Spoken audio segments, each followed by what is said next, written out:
Hello, Provo City. I'm Superintendent Dow from the Provo City School District. Today is Monday, August 19th. I just want to give a huge shout out to everyone who sent their little ones and their big ones to our schools throughout Provo City School District.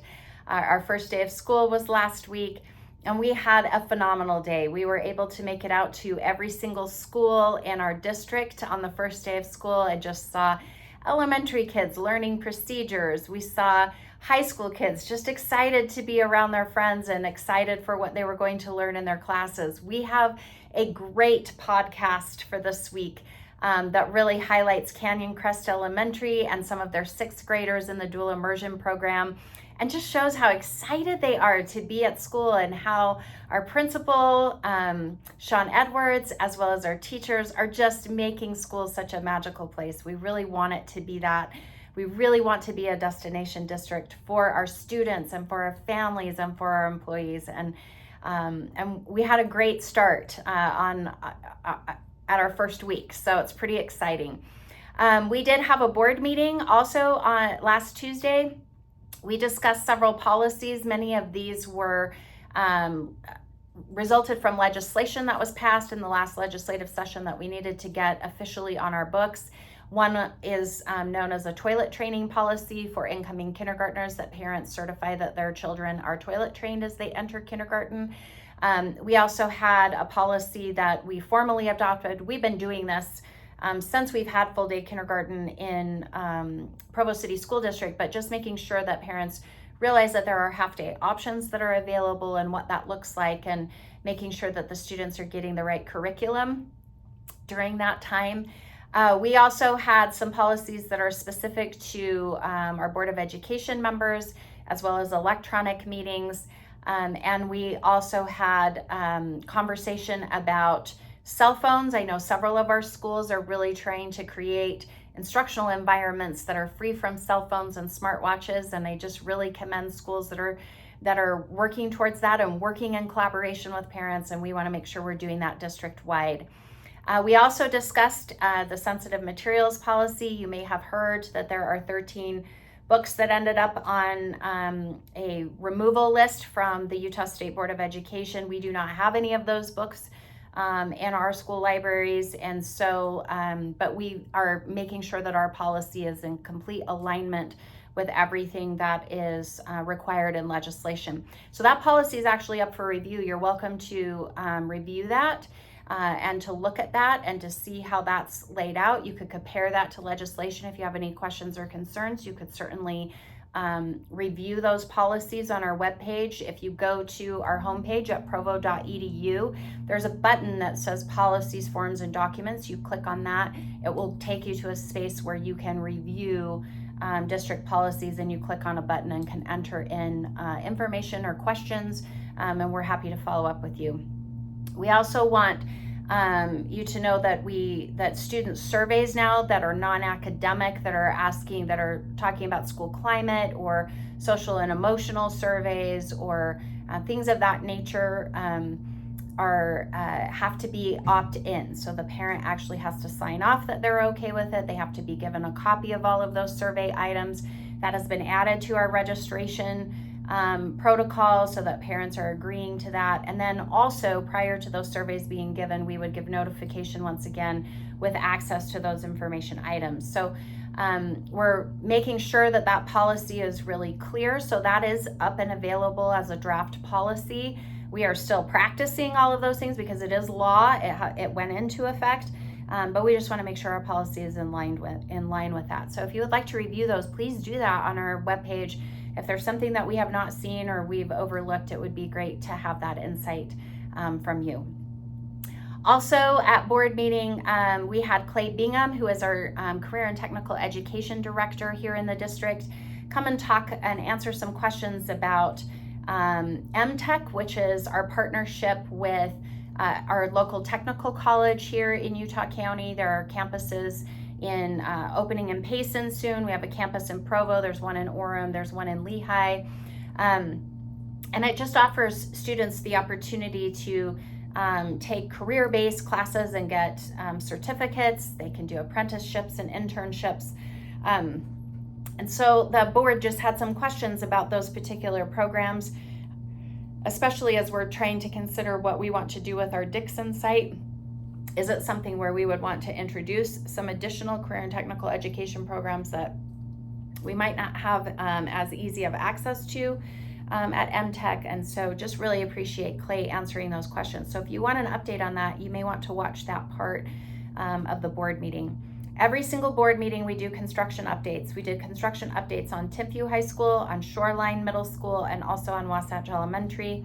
I really appreciate Board Member Van Wagenen, who is communicating with us about concerns with Wasatch Elementary's Safe Routes Committee to make sure that we have safe ways for kids to get to school once our school moves to our new location. And so we're working really closely with our contractors and engineers to kind of problem solve some of the concerns that were brought up. With Timpview High School construction, we know that everybody looks at the parking lot and they're like, oh, there won't be a parking problem anymore, but we still have to stage some of our construction, particularly of the completion of the softball field. And we need to use that parking area to stage that construction completion. So anyway, so we'll keep you updated on that, but those updates do go out every 2 weeks. We should have 80 more parking spaces that open approximately the first part of October. We're hoping to bring our teachers back on site at that point in time. Several people have said, well, why don't teachers just park off site? They already do. We have Edgemont Elementary allows us some of the spaces at their school, as well as one of the local churches does as well, and we're shuttling teachers to Timpview High School. So we are utilizing as many options as we possibly can to support with this. And we know that the city just passed an ordinance that does not allow for parking within 10 feet of a mailbox along the streets surrounding just Timpview High School. And so those are some things that we're problem solving and working towards. I think it's really important to recognize that the rebuild of Timpview High School, while we still have other phases to go through, as long as we get funding to do so, that we have to solve these issues together as a community. The education of our children is a community issue. It's not just a school district issue. It's not just a Timpview issue, but it's something that we have to come together and problem solve and figure things out. As the mayor has suggested, as a one Provo model, it is the advantage, or it should be the advantage, of being a single city school district, is that we can align with that rather than working in opposition to one another or as separate siloed entities. We want to collaborate and make sure that we want to create the best education system that we can. We also want to be good neighbors, and we know that any type of construction is always going to be problematic no matter where it occurs, whether it's at Wasatch Elementary, it's at Shoreline, it's at Timpview. And we do very much appreciate the patience of people as they endure these construction projects, because as you know, we have to use taxpayer dollars to fund these construction projects. And so that limits how quickly we can do it. Private industry can do things very, very quickly because they don't rely on that tax base to be able to support that. And we have to be very mindful to ensure that we're not overburdening our taxpayers in that process. So that's why sometimes things take longer, because that's the way in which we have to handle things to make it manageable in terms of our overall expenditures. So we appreciate your patience. We love ideas for how to problem solve. Please don't think that we aren't thinking about all of these things and want to do the very best that we can. And so we are committed to continuing to work with all of our entities in Provo as we work through these construction projects. And please note how important these construction projects are. In particular, Wasatch Elementary and Timpview High School. We need to get these schools into a shape where our students are safe and that they have the educational facilities that they need. And so that's very important to each one of us, and it should be important to our entire community. This is our future workforce. And they're the ones that are going to carry on for the next generation, and we need to make sure that they're prepared to do so. I hope many of you were at the Timpview High football game on Thursday evening. It is the first home football game in the stadium that Timpview High School has had in over 2 years. it was a fantastic game with Timpview High defeating Skyridge in the last 6 seconds of the game. So that was pretty incredible. Provo High also had its home opener against Brighton on Friday. There's just a lot in the air, lots of fall sports. We have girls soccer, we have girls tennis, we have cross country, we have girls volleyball, we have just so many things that are taking place across our schools, and it's pretty exciting. We also just want to make you aware that several of our schools are putting into place some cell phone policies to ensure that instructional time is really preserved in the classroom. We're really emphasizing that we want to make sure that our time in class is engaging for students and is challenging students.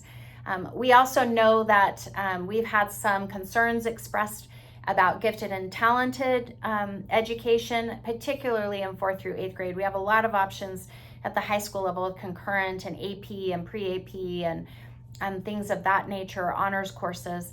And so we are putting together a task force to really look at gifted and talented education 4th through 8th, and that will take place as we study that throughout this next year to determine what are the best things that we need to put in place to make sure we're meeting the needs of all students.